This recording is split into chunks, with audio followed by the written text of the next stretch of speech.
तारीख को सुबह के पाली में मैं भी परीक्षा दिया और मेरा बच्चा भी परीक्षा दिया था और पेपर लीक हो गया। ये बहुत दुखद घटना है और पेपर होने से पहले ही समाज में ये बातें फैली थी कि पेपर लीक होगा जरूर, क्योंकि सरकार नहीं चाहती कि भर्ती हो। ऐसा अगर योगी जी कर रहे हैं तो ये बहुत गलत बात है। अगर वो देश प्रदेश नहीं चला पा रहे हैं तो उनको इस्तीफा दे देना चाहिए। अगर नहीं दे रहे हैं चलिए कोई बात नहीं, अपनी सफाई उनको देना है।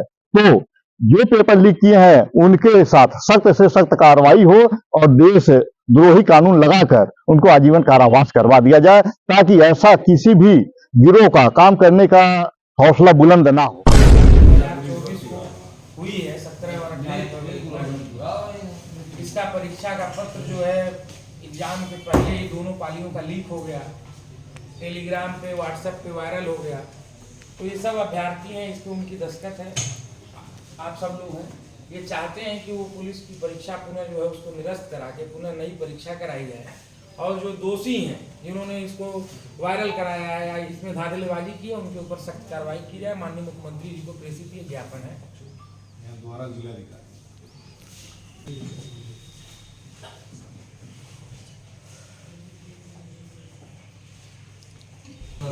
ठीक है, हम लोग आए हैं अभ्यर्थियों के साथ।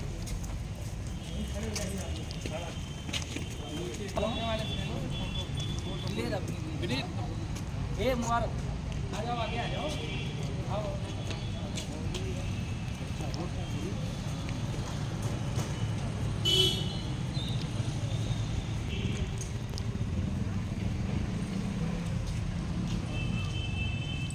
पुलिस भर्ती परीक्षा को लेकर के और उसका पेपर लीक होने के बाद अब लोग जागरूक हो गए हैं और इस पुलिस भर्ती परीक्षा को निरस्त करने की मांग कर रहे हैं, जिसको लेकर के हमारे साथ जिला पंचायत सदस्य प्रतिनिधि राहुल यादव बादल जी हैं। आइए इनसे बातचीत करते हैं कि क्या मामला इतनी संख्या में जो लोग आए हुए हैं।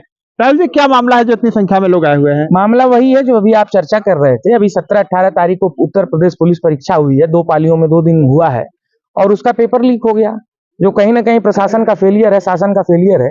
तमाम लाखों नौजवानों ने उसका अभ्यर्थी थे उसके, तो उनके साथ एक तरह से दुर्व्यवहार हुआ है, उनके साथ छल हुआ है, उनके साथ छलावा हुआ है। हम ये मांग करने आए हैं कि जिस परीक्षा का पेपर परीक्षा के पहले ही लीक हो गया हो, उस परीक्षा को निरस्त किया जाए और पुनः नई परीक्षा कराई जाए, और जिन भी दोषियों को जांच कराई जाए उस पूरी परीक्षा की। जो लोग उसमें दोषी पाए जाते हैं उनके ऊपर कड़ी से कड़ी कार्रवाई की जाए और पुनः नई परीक्षा। आखिर ये पेपर जो है परीक्षा से पहले ही लीक हो गया, तो कहाँ तक ये मानते हैं प्रशासनिक चूक है? ये सरकार का फेलियर है, प्रशासन का फेलियर है, जो जिम्मेदार अधिकारी हैं उनका फेलियर है। एक पेपर थोड़ी ना लीक हुआ, इससे पहले आरओ का पेपर था, समीक्षा अधिकारी का पेपर, सीटेट का पेपर, वो भी लीक हो गया।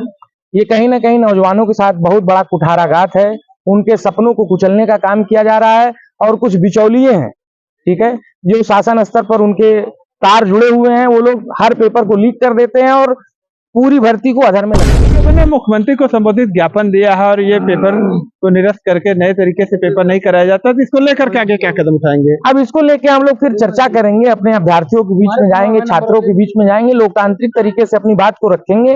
और अगर सरकार हमारी बातों को नहीं मानती है तो हम लोग आगे अनशन पे आमदा होंगे, आगे धरना प्रदर्शन करेंगे, यही काम हम लोग करेंगे।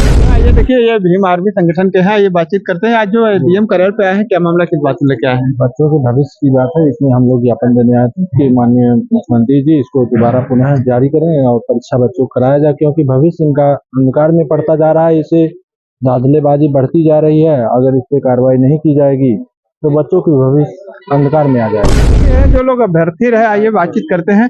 ये बताइए, आपने परीक्षा दिया था और पेपर लीक हो गया, क्या लगता है आपको? हाँ सर, 18 तारीख को सुबह के पाली में मैं भी परीक्षा दिया और मेरा बच्चा भी परीक्षा दिया था और पेपर लीक हो गया। ये बहुत दुखद घटना है और पेपर होने से पहले ही समाज में ये बातें फैली थी कि पेपर लीक होगा जरूर, क्योंकि सरकार नहीं चाहती कि भर्ती हो।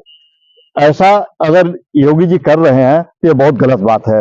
अगर वो देश प्रदेश नहीं चला पा रहे हैं तो उनको इस्तीफा दे देना चाहिए। अगर नहीं दे रहे हैं चलिए कोई बात नहीं, अपनी सफाई उनको देना है। तो जो पेपर लीक किए हैं उनके साथ सख्त से सख्त कार्रवाई हो और देश द्रोही कानून लगाकर उनको आजीवन कारावास करवा दिया जाए, ताकि ऐसा किसी भी गिरोह का काम करने का हौसला बुलंद ना हो। मांगे हैं पूरी नहीं होती, इसको लेकर के आगे क्या कदम उठाएंगे? सर, हम शांतिपूर्ण ढंग से जो अपनी आवाज आज उठाए हैं, कहे हैं, इसी ढंग से चलेंगे। हम लोग देशद्रोही नहीं है, हम सेना में रह चुके हैं। आज के डेट में हम जिला पंचायत सदस्य प्रतिनिधि भी हैं और एक अभ्यर्थी भी हैं और एक देश सेवक भी हैं। हमारा नाम रामजी फौजी है। तो जैसे रामजी फौजी नाम है, तो हम लोग कोई ऐसा काम नहीं करेंगे जिससे हमारे देश का और समाज का नुकसान हो। जैसा आप लोग की मांगे हैं वैसा नहीं होता है तो क्या नुकसान होगा आप लोग का? सर, ये तो बहुत बड़ी हमारे प्रदेश की बेइज्जती पूरे विश्व की मीडिया देख रही है, कर रही है, करवा रहे हैं। ये हमारी बेइज्जती है। ऐसा ना हो तो अच्छी बात है और हम कोई ऐसा काम नहीं करेंगे जो हमारे देश और समाज में बेइज्जती हो। आपने पेपर दिया? जी, हमने पेपर दिया था। क्या नाम है आपका? हमारा नाम गोविंद कुमार यादव। गोविंद कुमार जी, ये बताइए पेपर लीक हो गया है, क्या लगता है आपको?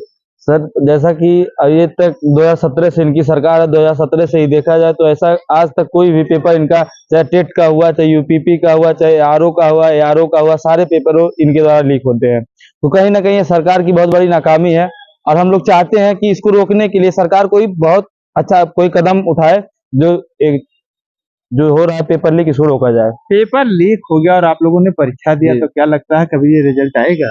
जी, रिजल्ट आने का कोई मतलब ही नहीं है। किसान का बेटा कुछ कर नहीं पाएगा। जो गरीब है देखिए, गरीब के पास आता नहीं है पेपर लीक। जो पूंजीपति है उन्हीं के पास, उन्हीं के लड़कों के पास पेपर आता है। और कहीं ना कहीं पूरे भर्ती में अगर जो पेपर लीक हुआ है, आपको मैं बता दूं, 72 घंटे बताया, जैसा कि न्यूज में बताया जा रहा है, 72 घंटे पहले ही टेलीग्रामों पे, व्हाट्सएपों पे और भी अन्य माध्यमों से आ जा रहे हैं पेपर। बताइए, जो पेपर पार जा रहा है 72 घंटे पहले, मान 18 तारीख को जब पेपर था, वो सब शायद 3 या 4 लाख भर्ती दिए हैं पेपर। तो कहीं ना कहीं 60,000 की भर्ती है तो ही लोग हो जाएंगे और बाकी कोई मतलब ही नहीं है पेपर देने का। क्या अन्य अभ्यर्थियों को चांस नहीं मिल पाएगा? जी, अन्य भर्ती आ कहाँ रही, सरकार में भर्ती ही कहाँ आ रही है? अन्य अभ्यर्थियों को चांस नहीं कोई मिल कोई पाएगा? जो पेपर पाएगा, बताइए आपको हम बता दें कि फला फला पेपर आने वाला है 72 घंटे पहले, 18 घंटे पहले, तो आप उसको याद करके जाएंगे? आप होंगे, हम जाएंगे? हमको तो पूरा सिलेबस याद करके जाना है। इस तरह से किस तरह से युवा अपनी बात रख रहे थे और ये बता रहे थे कि पेपर लीक होने के बाद किस तरह की समस्या आती है। ऐसे में इन लोगों की मांग है गवर्नमेंट से कि पेपर को जो लीक हुआ है, इस परीक्षा को निरस्त कराते हुए न केवल दोषियों पर कार्रवाई की जाए बल्कि पुनः यह परीक्षा कराई जाए जिससे अन्य अभ्यर्थी इस भर्ती में शामिल हो सके। वीडियो पर कमेंट करके अपनी राय जरूर दें। मिलते हैं फिर आपसे नेक्स्ट वीडियो में, तब तक के लिए नमस्कार।